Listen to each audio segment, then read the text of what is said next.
Congress party में कांग्रेस के नेता लाख सेकुलरिज्म की बात करें, मगर कांग्रेस के नेताओं की धोती के नीचे हम आरएसएस की चड्डी देखते हैं। 2014 से बीजेपी इस देश पे राज कर रही। ये खानदानी भिखारी भी रोता हुआ आया था 2014 में आपके पास और आके बोला, भाइयों बहनों, मैं चाय बेचता था। यही एक सच बोला है वो, बाकी कोई सच सुना आपने? बोला था 2 करोड़ लोगों को हर साल नौकरी देंगे, मिल गई। यही आदमी बोला था कि स्विट्जरलैंड से पैसा वापस लाएंगे चोरी का और 15-15 लाख रुपया हिंदुस्तान के गरीबों में बांटेंगे। मिला आपको? ठेंगा नहीं मिला। जिंदगी भर झूठ बोला ये आदमी। गिनीज बुक में जब झूठों का नाम आएगा तो नरेंद्र मोदी का नाम पहला होगा कि इतना बड़ा झूठा हिंदुस्तान की सरजमीन पर कोई प्राइम मिनिस्टर नहीं हुआ। 40%, 50% कमीशन कर्नाटक की बीजेपी गवर्नमेंट खा रही है।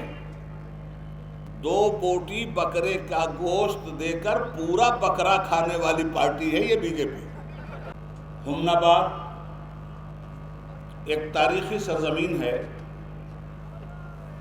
और यहाँ से पैदा होने वाला इनकलाब पूरे कर्नाटका में समाज दुश्मन लोगों की जड़ों को हिलाकर रख देता है। बीमार कौमें फैसला नहीं करती, गुलाम कौमें फैसला नहीं करती, फैसला आज़ाद कौमें करती हैं। जब तक आप गुलाम थे फैसला आपके हाथ में नहीं था और आज आप आज़ाद हैं, फैसला आपके हाथ में है, किसी लीडर के हाथ में नहीं है। ये जनता का दल है, ये बीजेपी का दल नहीं है, जनता दल है। और बीजेपी क्या है? भाजपा है, बीजेपी है। भा से भारत, ज से जलाओ, प से पार्टी। जहां जहां सरकार इनकी बनी, भारत को जला के इन्होंने रख दिया। आप अपने वोटों को अच्छी तरह से पहचानो। अस्सलाम वालेकुम, आदाब, सलाम।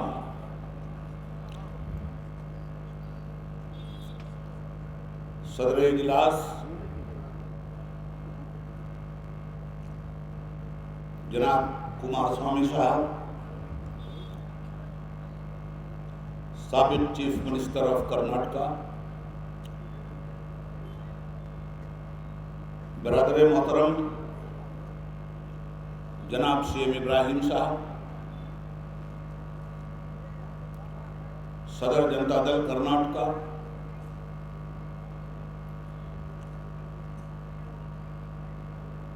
भाई और बहुत मोहब्बत करने वाले भाई,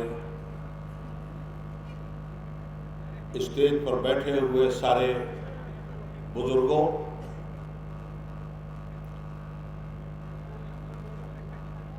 और अपार भीड़ लेकर इस जलसे में आने वाले साथियों, सारे जहां से अच्छा हिंदुस्तान हमारा, हम बुलबुलें हैं इसकी, ये गुलसितां हमारा।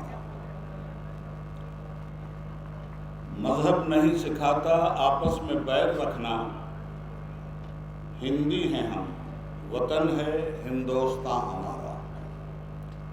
और बातिल से दबने वाले ऐ आसमान नहीं हम, 100 बार कर चुका है तू इम्तिहान हमारा।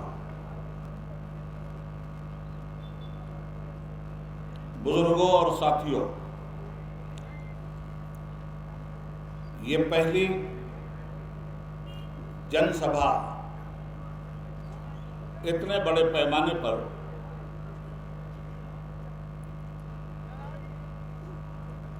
अजीज गिरामी सीएम फैज साहब के इलेक्शन के सिलसिले में आज यहाँ मुनक़िद हुई है। हुमनाबाद एक तारीखी सरजमीन है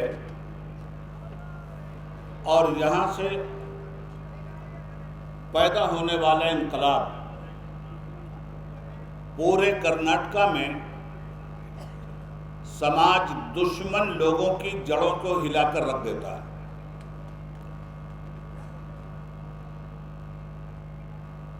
इलेक्शन जब होगा तब होगा। ये 5 नकाती प्रोग्राम, जिसको पंच रत्ना यात्रा के नाम से आप जानते हैं, मैनिफेस्टो आने से पहले ही स्वामी साहब ने इतना क्लियर कर दिया है कि जनता दल की सरकार अगर बनी तो गरीबों के लबों से रूठा हुआ तबस्सुम फिर वापस आएगा और सीएम इब्राहिम साहब की लीडरशिप, क़यादत और सदारत में कर्नाटका के चप्पे चप्पे पर रहने बसने वाले हमारे हिंदू और मुस्लिम भाई जनता दल की सरकार से पूरा फायदा उठाएंगे। इलेक्शन की तारीख अभी डिक्लेयर नहीं हुई, मगर इलेक्शन आने वाला है और आप सिलेक्शन करने वाले हैं। मगर मैं तो ये देख रहा हूं कि अभी नबी फार्मा आया और ना कैंडिडेट ने कोई सिग्नेचर किया। हमारे फैज़ मियाँ के लिए इस सीट के इंतखाब के लिए इलेक्शन जब होगा तब होगा। आप लोगों ने तो आज ही उन्हें एमएलए बना दिया है और कुमारस्वामी साहब की क़यादत में किसी बहुत पुराने शायर ने कहा था, जो इनकी शख्सियत पे सादिक आता, एक चिरागे इश्क से जलते गए कितने चिराग और खाक का हर जर्रा माहो कहकशा बनता गया। तू अकेला ही चला था जानिबे मंजिल, मगर लोग साथ आते गए और कारवां बनता गया। मेरे भाइयों, 1947 से पहले का हिंदुस्तान और आज 2023 का हिंदुस्तान, 47 में जो लोग जवान थे या बूढ़े, उन्होंने तन के गोरे मन के काले अंग्रेजों का जुल्म देखा था। भारत की धरती गुलामी की जंजीरों में कसी हुई थी। अंग्रेजों ने देश की आज़ादी आपको सोने की थाल में रखकर नहीं दिया था। हजारों लाखों हिंदुओं और मुसलमानों के सर फुटबॉल की तरह उछले थे हिंदुस्तान की आज़ादी के लिए, तब हिंदुस्तान आज़ाद हुआ था।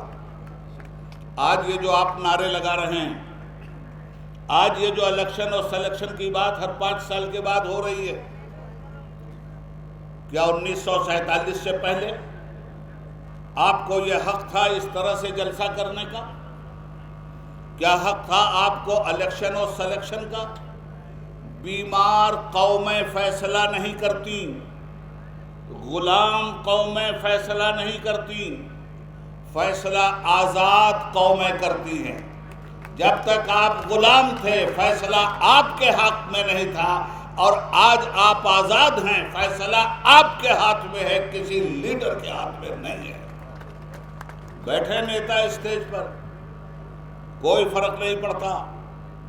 हिंदुस्तान के महान संविधान को सलूट कीजिए कि इस संविधान ने हिंदुस्तान की जनता को पावर दिया है। आज हर लीडर हाथ जोड़कर आपसे वोट की भीख मांग रहा है। क्यों? इसलिए कि मतदाता आप हैं, मतदान आप करने वाले हैं। तो मतदाताओं, तुम्हारी हैसियत भारत के संविधान में बहुत ताकतवर है। ये लीडर जो चौकियों पे बैठे हैं, इनकी हैसियत भारत के संविधान में सिर्फ चौकीदार की है, और तुम्हारी हैसियत जमींदार की है। तुम तय करोगे कि यहाँ का चौकीदार कौन होना चाहिए। अब आपकी चौकीदारी करने के लिए आज जनता दल आपको आह्वान कर रहा है। कुछ दिनों के बाद बीजेपी भी आएगी और कुछ दिनों के बाद कांग्रेस भी आएगी।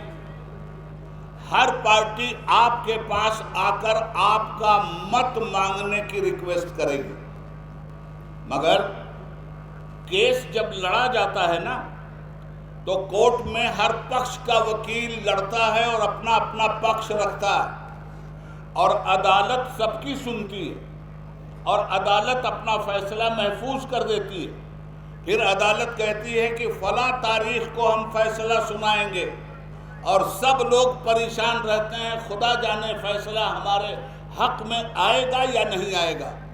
इलेक्शन में यही ना, अदालत में यही ना होता है। सबसे बड़ी अदालत सुप्रीम कोर्ट नहीं है। जिम्मेदारी से कहता हूं, हिंदुस्तान में सबसे बड़ी अदालत पार्लियामेंट भी नहीं है, असेंबली भी नहीं है। सबसे बड़ी अदालत भारत की आजाद जनता है और इस जनता के सामने हर पार्टी अपनी वकालत कर रही है। आप इलेक्शन की तारीख आने तक सबको सुनेंगे, सबको परखेंगे, सबको जांचेंगे, सबके वादों को देखेंगे और उसके बाद खामोशी से आप फैसला इलेक्शन के दिन सुना देंगे।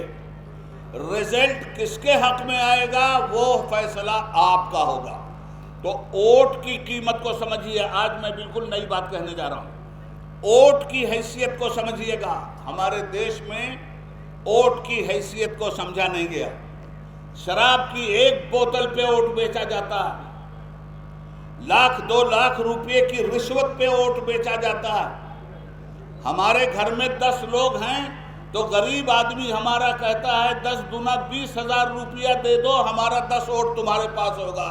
अरे भारत की जनता सुनो उबैदुल्ला आजमी से, तुम्हारा वोट 2-4 हजार का नहीं है। अरे तुम्हारा वोट इस देश की किस्मत बनाने वाला भी है और इस देश की किस्मत बिगाड़ने वाला भी है। तुम्हें तय करना है। भैया 2 मिनट रुक जाओ यार। तुम्हें यह तय करना है कि तुम अपने भारत की तकदीर बनाना चाहते हो या बिगाड़ना चाहते हो। आपको यह तय करना है कि आप इस भारत में आग लगाना चाहते हो या इंसानियत को जिंदगी देना चाहते हो। यह कौन तय करता है मालूम है आपको? यह आपका वोट तय करता है। वोट के पेट से असेंबली निकलती है, वोट के पेट से पार्लियामेंट पैदा होती है, वोट के पेट से एमएलए पैदा होता है, वोट के पेट से एमपी पैदा होता है, वोट के पेट से पीएम पैदा होता है, वोट के पेट से मिनिस्टर पैदा होता है। तो ये तो जितने पैदा होते हैं, ये अगर चौकीदारी सही ना करें तो ऐसे चौकीदार को किसी जंगल में गीदड़ बना करके फेंक दो और चौकीदारी अगर सही करते हैं तो सब इनका साथ दे दो। ये जनता का दल है, ये बीजेपी का दल नहीं है, जनता दल है। और बीजेपी क्या है? भाजपा है, बीजेपी है। भा से भारत, ज से जलाओ, प से पार्टी। जहां जहां सरकार इनकी बनी, भारत को जला के इन्होंने रख दिया। आप अपने वोटों को अच्छी तरह से पहचानो। आपके वोट की कीमत, ये खेत कहां से निकल रहा है? आपके वोट से निकल रहा है। इस खेत की नहरें कहां से निकलती हैं? आपके वोट के पेट से निकलती हैं।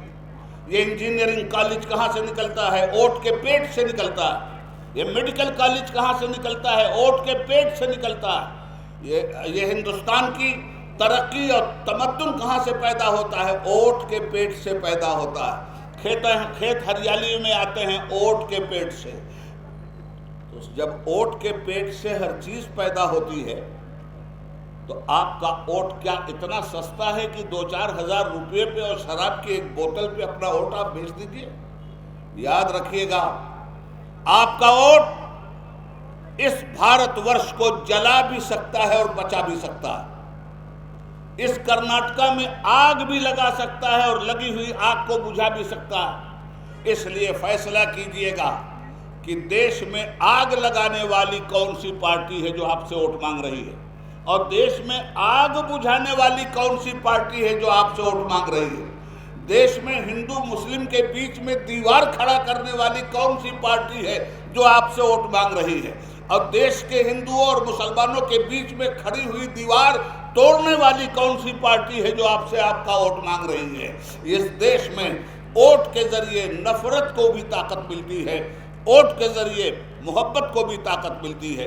गलत दिशा में अगर आपका वोट गया तो आपका वोट जब तक पेटी में बंद है तब तक तो खामोश है, मगर जब पेटी से निकलेगा वोट तो वो नाग भी बन के निकल सकता है और नाग का फन तोड़ने वाली लाठी भी बन के निकल सकता है।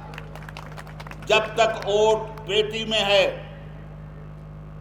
तब तक कुछ नहीं बोलता, मगर जब वोट पेटी से बाहर निकलता है तो अजदहा सांप भी बन जाता है और सांप को मारने वाली ताकत भी बन जाता है।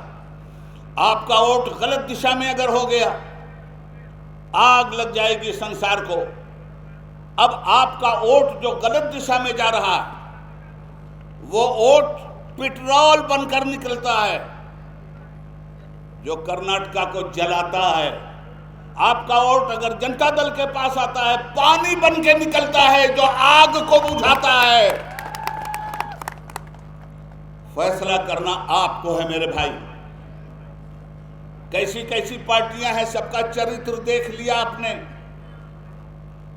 कांग्रेस पार्टी में कांग्रेस के नेता लाख सेकुलरिज्म की बात करें, मगर कांग्रेस के नेताओं की धोती के नीचे हम आरएसएस की चड्डी देखते हैं। जनता दल का मामला बिल्कुल साफ है। श्री देवी गौड़ा जैसा फकीर आदमी, देवी गौड़ा जैसा इंसान दोस्त आदमी, उनका तजर्बा आप कर चुके हैं। 91 ईयर्स की मंजिल से गुजर रहे हैं। खुदावंद कुद्दूस उन्हें सेहत दे, सलामती दे, जीने की ताकत दे और आपकी खिदमत करने का हौसला दे। श्री देवी गौड़ा जी को, उनके साथ तकरीबन 8-10 साल मैंने काम किया है। मैंने उनको बहुत करीब से देखा। अगर सेकुलरिज्म, जमहूरियत, इंसानियत, आदमियत, मानवता, शिष्टाचार और ये तमाम तर्ज भारत की सही तस्वीर देखनी हो, इन तमाम तर चीजों को अगर इंसान के पैकर में ढाल दो तो देवी गौड़ा बन के खड़ा हो जाएगा। आज उसी महान लीडर की औलाद हैं कुमार स्वामी। होनहार बिरवा के चिकने चिकने पात, दरख्त अपने फल से पहचाना जाता है, यह हजरत ईसा अलैहिस्सलाम का फरमान है। पेड़ को पहचानना हो तो उसके फल से पहचानो। फल बताता है कि ये पेड़ कैसा है। बेटे को पहचानना है तो बाप से पहचानो। देवी गौड़ा जी से पहचानोगे तो कुमार स्वामी समझ में आएंगे, और कुमार स्वामी से पहचानोगे तो देवी गौड़ा समझ में आएंगे, और जब ये दोनों समझ में आएंगे तो जनता दल समझ में आएगा, और जब जनता दल समझ में आएगा वोट आपका जनता दल के लिए होगा। मेरे दोस्तों,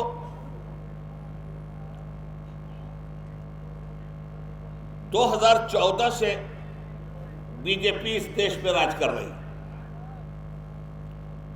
उसके गुनहगार नरेंद्र मोदी जैसे झूठे लोग नहीं, उसके गुनहगार हम और आप।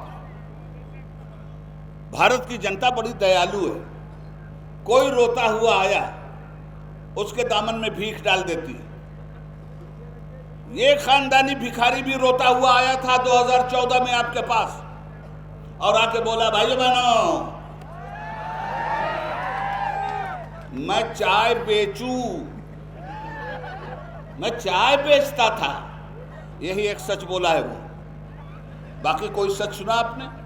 बोला था 2 करोड़ लोगों को हर साल नौकरी देंगे, मिल गई। यही आदमी बोला था कि स्विट्जरलैंड से पैसा वापस लाएंगे चोरी का और 15 लाख रुपया हिंदुस्तान के गरीबों में बांटेंगे। मिला आपको? ठेंगा नहीं मिला। जितना वादा इस आदमी ने किया, ये आदमी झूठ की कश्ती पे सवार है। जिंदगी भर झूठ बोला ये आदमी। गिनीज बुक में जब झूठों का नाम आएगा तो नरेंद्र मोदी का नाम पहला होगा कि इतना बड़ा झूठा हिंदुस्तान की सरजमीन पर कोई प्राइम मिनिस्टर नहीं हुआ। भाइयों बहनों, मैं चाय बेचने वाला, और आप लोग कितने दयालु हो मेरे भाई, दया आ गई, प्यार आ गया आपको। अरे बेचारा चाय बेचने वाला है, चाय बेचने वाला है, जाड़े में चाय बेचता है, गर्मी में चाय बेचता है, इस बेचारे को वोट दे दो, गरीब आदमी है तो गरीब का दुख भी समझेगा। गरीब आदमी था फटीचर, आपने वोट दे दिया, बन गया प्राइम मिनिस्टर। अब वही गरीब आदमी 10-10 लाख रुपए का सूट पहनता है और एक एक दिन में 10-10 बार सूट बदलता है, और उसके बाद भ्रष्टाचार का इतिहास बनाने वाला जनता दल के बारे में कहता है कि जनता दल भ्रष्ट है। 40%, 50% कमीशन कर्नाटक की बीजेपी गवर्नमेंट खा रही है। 5 किलो गेहूं, 5 किलो चावल, गरीब बेचारा बिक गया 5 किलो में। 2 बोटी बकरे का गोश्त देकर पूरा बकरा खाने वाली पार्टी है ये बीजेपी। 2 बोटी आपको देती है, पूरा बकरा हजम कर लेती है और बेकार भी नहीं लेती। आपको तरस आ गया, नहीं बेचारे को प्राइम मिनिस्टर बना दो, बना तो दिया आपने।